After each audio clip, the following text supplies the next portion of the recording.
Pulivendula MLA Jaganmohan Reddy గారు press meet పెట్టి మాట్లాడుతూ, నేను త్వరలో యాప్ తీసుకొని వస్తున్నాను, ఏ అధికారైనా మమ్మల్ని కార్యకర్తలను ఇబ్బంది పెట్టినా లేకపోతే ఏదన్నా జరిగినా ఆ యాప్లో అప్లోడ్ చేయండి, అవసరమైతే ఆధారాలు సేకరించండి, ఆ అధికారి పేరు, అతని హోదా, అతను ఏం చేశాడో అప్లోడ్ చేయమని చెప్పి ఆయన చెప్తూ ప్రత్యక్షంగానే అధికారులను భయపెట్టే కార్యక్రమానికి శ్రీకారం చుట్టారు. అతనికి అర్థమైపోయింది, తెలుగుదేశం పార్టీ కార్యకర్తల జోలికి వచ్చినా, నాయకుల జోలికి వచ్చినా, జనసేన పార్టీ నాయకుల జోలికి వచ్చినా, కార్యకర్తల జోలికి వచ్చినా, బీజేపీ పార్టీ జోలికి వచ్చినా అతను గత అవినీతిని, గత పాలన ఎండగడుతున్నారు. మనం ఇంకా ఓన్లీ ఉన్న ఆప్షన్ ఏంటంటే అధికారులను భయపెట్టి, అధికారులను కానీ భయపెడితే రేపు ఏమన్నా జరిగితే మేము ఇబ్బంది పడిపోతాము, కాబట్టి పరిపాలనను అస్తవ్యస్తం చేయాలని ఒక వ్యూహాత్మకంగా, ఒక ఆర్గనైజ్డ్గా అధికారులను టార్గెట్ చేయడం మనం చూస్తూనే ఉన్నాం. ప్రతి సందర్భంలోనూ అతను అధికారుల గురించి పదే ప్రస్తావిస్తున్నాడు. ప్రస్తావించడం కాకుండా బెదిరించే ధోరణిలో వెళ్తున్నారు. ముఖ్యమంత్రిగా పనిచేసిన నువ్వు అధికారులను ఈ విధంగా బెదిరించచ్చా? ఇది పద్ధత? అయితే నిన్న ఆయన రాష్ట్ర ప్రజలందరూ కూడా నవ్వుకునే విధంగా, మీడియా నవ్వుకునే విధంగా వాళ్ళ కార్యకర్తలను ఇబ్బంది పెడితే అప్లోడ్ చేయమంటున్నారు, బాగానే ఉంది. మేము కూడా ఒక పిలుపునిస్తున్నాం, జగన్మోహన్ రెడ్డి ఏ యాప్ తీసుకొని వస్తే ఆ యాప్లో గత 5 సంవత్సరాల్లో మద్యం ద్వారా 30,000 మంది చనిపోయారు. ఆ 30,000 కుటుంబాల బాధితులు ఆయన యాప్లో అప్లోడ్ చేయడానికి సిద్ధంగా ఉన్నారు. భూ టైటిల్ యాక్ట్ తీసుకొని రావడం వల్ల, ల్యాండ్ టైటిల్ యాక్ట్ తీసుకొని రావడం వల్ల కొన్ని వేల కుటుంబాలకు సంబంధించిన ఆస్తి ఇబ్బంది పెట్టిన పరిస్థితి నెలకొని ఉంది. ల్యాండ్లు కూడా మార్చేశారు, పేర్లు మార్చేశారు. 22A పెట్టి ఏ విధంగా వాళ్ళు సామాన్య ప్రజలను ఇబ్బంది పెట్టారో వాళ్ళందరూ కూడా ఆ యాప్లో ఫిర్యాదు చేయడానికి సిద్ధంగా ఉన్నారు. గత 5 సంవత్సరాల్లో జగన్మోహన్ రెడ్డి అధికారంలో ఉన్నప్పుడు కొన్ని లక్షల కేసులు పెట్టారు. సామాన్యుల మీద కేసులు పెట్టారు, డాక్టర్ల మీద కేసులు పెట్టారు, జర్నలిస్టుల మీద కేసులు పెట్టారు, ప్రజాప్రతినిధుల మీద కేసు పెట్టారు, ఎస్సీ ఎస్టీ బీసీల మీద కేసులు పెట్టారు, విద్యార్థి సంఘాల మీద పెట్టారు, విద్యార్థుల మీద పెట్టారు. వాళ్ళందరూ కూడా ఏ విధంగా గత 5 సంవత్సరాల్లో ఇబ్బంది పెట్టారో అవి ఫిర్యాదు చేయడానికి సిద్ధంగా ఉన్నారు. దాంతోపాటు నీ అక్రమాలు, నీ అవినీతి, నీ నాయకుల అవినీతి, నీ నాయకుల కబ్జాలు, నీ 5 సంవత్సరాల్లో విశృంఖలంగా యథేచ్ఛగా ఏ విధమైన భూ ఆక్రమణలు జరిగాయో, ఇసుక దందా, మైన్స్ దందా, మెడికల్ దందా, ఒక దందా కాదు, 2 దందాలు కాదు, పంచభూతాలను ఏ విధంగా దోచేశారో వాటన్నిటి మీద నువ్వు ఏదైతే యాప్ ఉందో ఆ యాప్లో ఫిర్యాదు చేయడానికి సిద్ధంగా ఉన్నారు జగన్మోహన్ రెడ్డి గారు. మీకు పదే మళ్ళీ చెప్తున్నాం, మీరు గతంలో ముఖ్యమంత్రిగా పనిచేశారు, అది మర్చిపోయి రాత్రికి రాత్రే నేను రాజకీయాల్లోకి వచ్చాను అనే ఆలోచన పందాలో మాట్లాడడం హాస్యాస్పదంగా ఉంది. ఎంత హాస్యాస్పదంగా ఉందంటే ఆయనకు ఆయనే గౌతమ్ బుద్ధుడితో పోల్చుకుంటాడు, ఆయనకి ఆయనదే గాంధీ మహాత్ముడితో పోల్చుకుంటాడు. ఇంకా ఈ ప్రపంచంలో నెల్సన్ మండేలా ఇంకెవరన్నా ఉంటే గొప్పోళ్ళు ఉంటే వాళ్ళందరితో ఆయన పోల్చుకోవడం మొదలు పెడతారు. ఈ మధ్య ఆయన చెప్పాడు, ఆయన పరిపాలనకు ఒక శాలువ వేయాల్సింది పోయి, సన్మానం చేయాల్సింది పోయి, ఇంకేదైనా ఉంటే చేయాల్సింది పోయి నన్ను తిట్టడం మొదలు పెడతారని. దీనికంటే హాస్యాస్పదం ఉందా జగన్మోహన్ రెడ్డి గారు? నీకు శాలువాలు ఇవ్వాలా, నీకు సన్మానాలు చేయాలా, నీకు అవార్డులు ఇవ్వాలా? ఈ భారతదేశ స్వతంత్ర భారతదేశంలో అత్యంత నీచంగా పాలన చేసిన వ్యక్తి, అత్యంత క్రూరంగా పాలన చేసిన వ్యక్తి, ప్రజల్ని ఇబ్బంది చేసిన వ్యక్తి, దోచుకున్న వ్యక్తి, దాచుకున్న వ్యక్తి ఎవరన్నా ఉన్నారంటే అది నువ్వే. అధికారి పారు రాసుకోండి, మీరు దాడి చేయండి, తిరగబడండి, రప్పరప్పలాడించండి, చేయిలు నరికేయండి, చంపేయండి. ఎప్పుడు ఈ పందాలో ఎక్కడ వెళ్ళా. నిజంగా నీ యాప్లో మొదటి ఫిర్యాదు సునీతమ్మ చేయడానికి సిద్ధంగా ఉంది. నీ ఆధ్వర్యంలో, నీ సమక్షంలో, నీ సోదరుడు నీ సొంత చిన్నాయిని చంపేసిన విషయాన్ని ఫిర్యాదు చేయడానికి సునీతమ్మ రెడీగా ఉంది. తండ్రి ఇచ్చిన ఆస్తిని సమానంగా పంచకుండా చెల్లిని బయట గెంటేసినందుకు నీ సొంత చెల్లి, నీ సొంత తల్లి ఫిర్యాదు చేయడానికి సిద్ధంగా ఉన్నారు. జగన్మోహన్ రెడ్డి గారు ఆయన పరిపాలనలో ప్రజాస్వామ్యం 4 పాదాల మీద ఉందంట, ఎప్పుడూ అడ్డుకోలేదంట, ఎవరి మీద కేసులు పెట్టలేదంట, చంద్రబాబు నాయుడు గారిని స్వేచ్ఛగా తిరగనిచ్చారంట, లోకేష్ గారిని స్వేచ్ఛగా తిరగనిచ్చారంట, పవన్ కళ్యాణ్ గారిని స్వేచ్ఛగా తిరగనిచ్చారంట. ఆ మాటలు చెప్పింది ఎవరో కాదు, ఇక్కడ ఒక ఆమె ఉంది, మాజీ మంత్రి. ఆమె మాట్లాడుతూ ఉంది, మేము అధికారంలోకి వస్తే ఎగరేసి తంతుందంట. మేమే అధికారంలో ఉన్నాం, వస్తే కదా నువ్వు ఎగరేసి తన్నేదానికా? సరే, నువ్వు ఒక మాజీ మంత్రివి, నువ్వు ఒక ప్రజాప్రతినిధివి, అందులో మహిళవి. ఆమె మొన్న అంటుంది ప్రశాంతి రెడ్డి గారికి విపరీతమైన మీడియా స్పందన ఉందంట, ఆమెకి ఎక్కడ మీడియా సపోర్ట్ చేయలేదంట, ఆమె కూడా మహిళ అంట. మా మహిళగా ఉండి నాకు కూడా అన్యాయం జరిగింది, ఎవరు మీడియా పట్టించుకోలేదంట, గగ్గోలు పెడతా ఉంది. మేము అడుగుతున్నాం, నువ్వు ఏ రోజు తల్లి నువ్వు మహిళగా బిహేవ్ చేశావు? ఆడబిడ్డగా ఉన్న రోజు ఏదో ఒకటి చెప్పు. నేను పద్ధతిగా ఈ రోజు ఉన్నానని, ఈ పద్ధతిగా ఈ ప్రెస్ మీట్ ముగించానని ఏ రోజన్నా చెప్పు. నీ కానిస్తే మేమే వచ్చి సాక్షాత్ నమస్కారం పెట్టడానికి సిద్ధంగా ఉన్నావు. నువ్వు ఏ రోజు తల్లి ఎన్ని మాటలు మాట్లాడాలో, ఎన్ని వల్గర్ వర్డ్లు వాడాలో, ఏ తల్లి, ఏ చెల్లి, ఏ ఆడబిడ్డ నీలాగా ఉండకూడదు, నీలాగా పెరగకూడదు, నీలాగా అసలు భూమి మీదే ఆడబిడ్డగా ఉండకూడదు అన్నట్టు నీ ప్రవర్తన, నీ తీరు, నీ వేషాలు, నీ భాష, నీ వేషాలు అన్నీ జుగుప్సాకరంగా ఉన్నది వాస్తవమా కాదా? ప్రశాంతి రెడ్డి గారు ఆమె ఒక హుందాగా మహిళగా ఆమె ప్రవర్తిస్తుంది కాబట్టే మీడియా అయినా ప్రజా సంఘాలైనా ఎవరైనా స్పందించారు. నువ్వు నీ తీరు, నీ మాటలు, నీ చేష్టలు, కొడుకులు, ఇంకా మళ్ళీ నాకు కూడా ఎడిటింగ్లో లేపాలి, ఆ మాటలను మాట్లాడాలంటే మీడియాలో ఎడిటింగ్లో పెట్టుకోవాల్సి వస్తుంది. ఎవరిని వదలలేదు తల్లి. నువ్వు అన్నావు లోకేష్ గారు ముఖ్యమంత్రి చంద్రబాబు నాయుడు గారు బిడ్డ కాబట్టి అన్నావు, డైరెక్ట్గా వచ్చేసాను అన్నావు.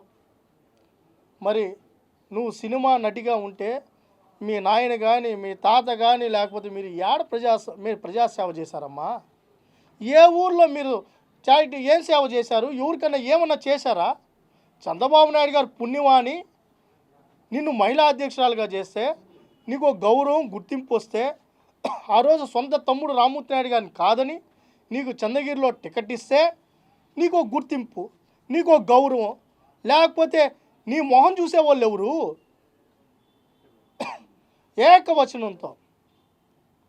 ఏకవచనంతో మాట్లాడి, బూతులు మాట్లాడి, రోతగా బిహేవ్ చేసి మళ్ళా నాకల్లా ఎవరు చూడలా, నాకల్లా ఎవరు చూడలా, నాకల్లా చూడలా అంటే ఎవరు ఏం చూస్తారు నీకల్లా?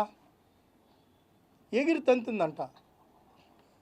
ఇడం కాజులు ఆమె చెప్పింది, ఆ మాట మేము అనకూడదు, ఎందుకంటే ఆడతల్లు అంటే మాకు గౌరవం ఉంది. మేము చిత్తూరు బిడ్డలమే, మీకంటే ఆ ప్రాంతం ఈ ప్రాంతం తిరిగాం, మేము ఒకే ప్రాంతంలో ఉన్నాం. మాకు ఇంకా బలంగా మాట్లాడటం తెలుసు, ఇంకా బలంగా చిత్తూరు యాసలో ప్రాసలో చెప్పడం మాకు కూడా తెలుసు. నీకు టెన్షన్ పెరిగిపోయింది, అభద్రతా భావంలోనైంది. ఆ ప్రెస్టేషన్లో ఏం మాట్లాడతావు అర్థం కాల. నోరు అదుపులో పెట్టుకుంటే మంచిది. నువ్వు ఎగిరెగితంటా అంటే ఎక్కడ వాతలు పెట్టాలో అక్కడ పెడతాం. ఎడుగుడు భయపడిపోయి మునిగిపోయేలా నీ 5 ఏళ్ళు చూసే ఇక్కడికి వచ్చిండేది. నీ జగన్మోహన్ రెడ్డి నీ పాలన చూసే మేము వచ్చిండేది. మిమ్మల్ని తట్టుకొని మీరు పెట్టిన అరాచకాలు, మమ్మల్ని ఒక ఎన్ని ఇబ్బందులు పెట్టారు, ఎన్ని కేసులు పెట్టారు, ఎన్ని రోజులు జైల్లో పెట్టారు. మీ ఆకృత్యాలు, మీ విపరీత పోకళ్ళు, మీరు పెట్టిన టార్చర్లన్నీ భరించే మేము ఈరోజు ఉన్నాం. మళ్ళీ కొత్తగా ఏదో చేస్తుంటే మిమ్మల్ని తొక్కి మీకు పెట్టించి మేము వచ్చాము. ఇంకేందో ఎగిరిగిద్ది అంటుందంట. కాబట్టి ప్రజాస్వామ్యంలో నోరు అదుపులో పెట్టుకుంటే ప్రజలు హర్షిస్తారు, గౌరవిస్తారు. భవిష్యత్తులో మీకు గౌరవం ఉంటుంది. అంతేగాని విచ్చలవిడిగా ప్రవర్తిస్తామంటే ప్రజలు హర్షించరని కూడా తెలియజేసుకుంటూ, నిన్న గౌరవ హైకోర్టు కూడా నిజంగానే చాలా ఆనందం వేసింది. టీసీఎల్ కానీ గూగుల్ కంపెనీలకు సంబంధించిన భూములకు సంబంధించి నిన్న జరిగిన వాదనలో యువతకు ఈ రాష్ట్రానికి ఉపయోగపడేటట్లుంటే వాళ్ళకి మౌలిక సదుపాయాలు కల్పించడంలో కానీ వాళ్ళకు కొన్ని ఇన్సెంటివ్స్ ఇవ్వడంలో తప్పేంటి అని చెప్పి కూడా గౌరవ న్యాయస్థానం తెలియపరచడం. నిజంగానే రాష్ట్రానికి పరిశ్రమలు వస్తున్నారంటే వాళ్ళకి లెటర్లు రాస్తారు. సింగపూర్తో ఇక్కడ గతంలో అనేక ఒక నిర్మాణాత్మకమైన ఆలోచనలతో మన అమరావతి రాజధాని నిర్మాణం చేయాలని ఆ రోజు సంకల్పించినప్పుడు, దాని తర్వాత ఈయన ముఖ్యమంత్రి అయినాక ఏ విధంగా జరిగిందో మీరు చూశారు. ఇప్పుడు కూడా అదే పందాలో వాళ్ళకి లెటర్లు రాయడం, ఎవరన్నా బ్యాంకర్స్ ముందుకొస్తే వాళ్ళకి లెటర్లు రాయడం, ఎవరైనా పరిశ్రమలు పెడతారంటే వాళ్ళకి లెటర్లు రాయడం. వాళ్ళ ఆలోచన విధానం ఒకసారి స్పష్టంగా చూడండి. ఒక పక్క లెటర్లు రాస్తారు, ఒక పక్క కోర్టులో కేసులు వేస్తారు. డిఎస్సి మీద కూడా కోర్టులో వేస్తారు. ఎంత దుర్మార్గం! చదువుకున్న వాళ్ళు 5 సంవత్సరాల నుంచి ఉద్యోగాల కోసం ఎదురు చూసిన యువత మెగా డిఎస్సి ప్రకటిస్తే దాని మీద కూడా సుప్రీంకోర్టు వరకు కేసులు వేసిన ఘనత జగన్మోహన్ రెడ్డిది. మీరు ఇస్తా ఉంటే అడ్డుకోవాలని చూస్తారు. మీ హయాంలో ఒక పరిశ్రమ రాలా. ఈరోజు అన్ని కంపెనీలు ఇక్కడికి వస్తూ ఉంటే వాళ్ళకి రాయితీలు ప్రకటిస్తే వాళ్ళకి రాష్ట్ర ప్రభుత్వం సహకరిస్తూ ఉంటే ఆ కంపెనీలు రాకూడదు అనేసి కోర్టులో కేసులు వేస్తూ ఉంటే గౌరవ న్యాయస్థానం టీసీఎల్ కంపెనీ కానీ గూగుల్ లాంటి పెద్ద కంపెనీలు వస్తే రాజధానిలో అంటే ఈరోజు ఆ బెంగళూరు కానీ హైదరాబాద్ కానీ ఏ రాష్ట్రమైనా ఏ రాజధాని అభివృద్ధి చెందిందంటే ఇలాంటి కంపెనీలు రావడం వల్లనే.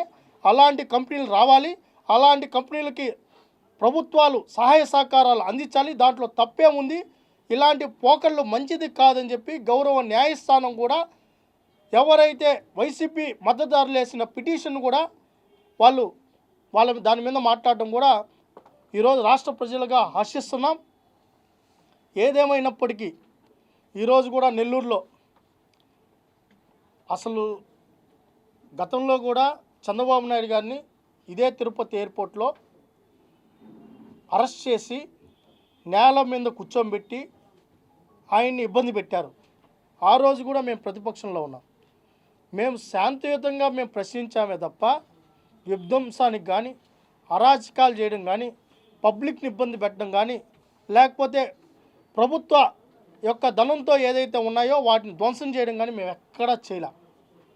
కానీ ఈరోజు మీరు చూస్తూనే ఉంటారు నెల్లూరులో ఎంత ఉన్మాదుల్లాగా అరాచకుల్లాగా వీళ్ళకే ప్రజలు ఇంక ఏ విధంగా వీళ్ళకి మద్దతు ఇస్తారు?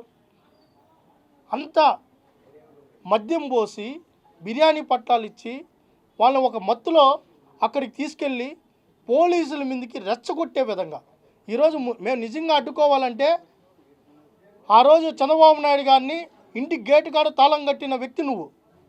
మేము నిజంగా నిన్ను కానీ ఆడే ఆపాలనుకుంటే తాడేపల్లి ప్యాలెస్ నుంచి నువ్వు బయట రాగలుగుతావా, లేకపోతే బెంగళూరు నుంచి ఇక్కడికి వచ్చి ఇక్కడి నుంచి ఇక్కడికి రాగలుగుతావా? మేము నువ్వు లెటర్ పెడతానే పర్మిషన్లు ఇస్తున్నాం. మీ నాయకులు తిరుగుతున్నారు, రోడ్డు మీద కార్యక్రమాలు చేసుకుంటున్నారు, అన్నీ చేసుకుంటున్నారు. కానీ ఇచ్చినప్పటికీ వాళ్ళ పందా ఎట్టుందంటే నీచాతి నీచంగా నికృష్టంగా ఇలాంటి రాజకీయ నాయకుడిని ఇంకా ఈ రాష్ట్రంలో తిరగనిచ్చినా, ఈ రాష్ట్రంలో ఇంకా ఉన్నా కూడా ప్రజాస్వామ్యానికే హానికరం. నిజంగానే నెల్లూరు ప్రజలంతా కూడా చీకొట్టే పరిస్థితి ఇక్కడ నెల్లూరులో ఉంది, మొన్న చిత్తూరులో అయింది, పల్నాడులో అయింది. ఇంకా అతను ఏ ప్రాంతం పోతే ఆ ప్రాంతం ఇంకా వైసీపీకి కూకటి వేలు లేకుండా పోతాయనేది నగ్న సత్యం.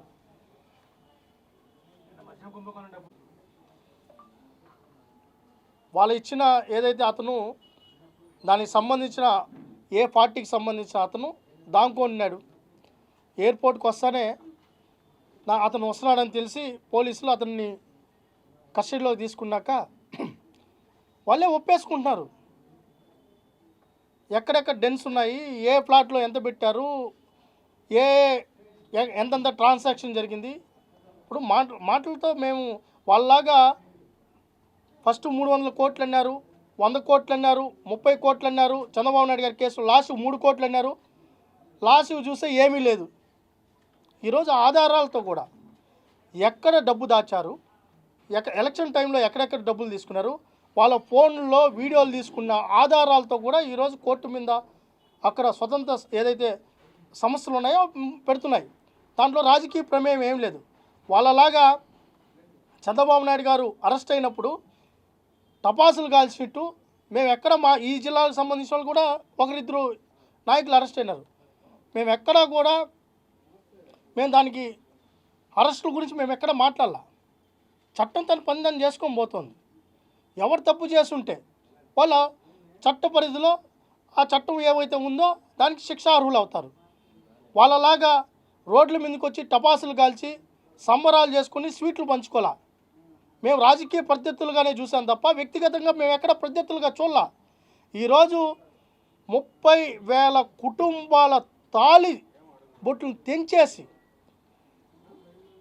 నాసిరకం మద్యం పంపిణీ చేసి తర్వాత ఈ రాష్ట్రంలో నాకు తెలిసి మన మీడియా మిత్రులు కూడా ఒకరికి ఇద్దరికి ఏమన్నా అలవాటు ఉంటే నాకు ఆ 5 సంవత్సరాల్లో చాలామంది చెప్పారు, ఈ మద్యం మీద పోరాటం చేయండి. ఎందుకంటే కష్టపడతారు, కష్టపడినాడు ఏదో తీసుకోవాలనుకుంటాడు, తీసుకున్న తర్వాత వాడు హాస్పిటల్ పాలవుతున్నారు. దాని మీద పోరాటం చేయమని ఇదే మీడియా మిత్రులు కూడా అనేక సందర్భాల్లో మాకు కూడా చెప్పాం. మేము కూడా ఆ రోజు దాని మీద పోరాటాలు చేసాం. ఈరోజు స్పీడ్ను మంచేసి ఎంతమంది ప్రాణాలు తీశారు, రక్తం తాగేశారు, జలగల్లాగా రక్తం తాగేశారు. అలాంటి వాళ్ళని ఏ ప్రభుత్వమైనా ఎందుకు వదిలేస్తుంది? ఆ 11 కోట్లే కాదు, ఇంకా చాలా డెన్స్లో ఉన్నాయి. అవి ఒక్కొక్కటిగా బయటపడతాయి. కానీ మేము అధికారంలో ఉన్నాం కాబట్టి మా ప్రమేయం దీంట్లో ఏమీ లేదు. చట్టం తన పని దాన్ని చేసుకొని పోతుంది. ఆ మొత్తం 3,500 కోట్లకు సంబంధించి వ్యవహారం కాదు, ఇంకా చాలా పెద్ద వ్యవహారం తొందరలోనే బయటపడబోతోంది. ఇది ఒకదాని కాదు, ఇంకా చాలా ఉన్నాయి. అన్నిటికంటే ఇంకో పెద్ద కుంభకోణం కూడా అంత తొందరలో బయట వస్తుంది. ఈ ప్రకృతిని ఏ విధంగా దోచుకున్నారో, ఎన్ని వేల కోట్లు ఈ రాష్ట్రం నుంచి తరలించారో కూడా తొందరలోనే మీరు చూస్తారు. జగన్మోహన్ రెడ్డి నంగపూ ఆయన నిజంగానే చెప్తాను, ఆయన కానీ సినిమాల్లోకి వెళ్తే పెద్ద ఆయన ఎన్టీ రామారావు గారు కానీ, నాగేశ్వరరావు గారు కానీ, కృష్ణ గారు కానీ, కృష్ణరాజు గారు కానీ, శోభన్ బాబు అయినా ఎవ్వరు కూడా ఆయన నటన ముందర బలాదూరే. అంత బాగా నటిస్తున్నాడు. ఆయన ఏమి తెలియదు.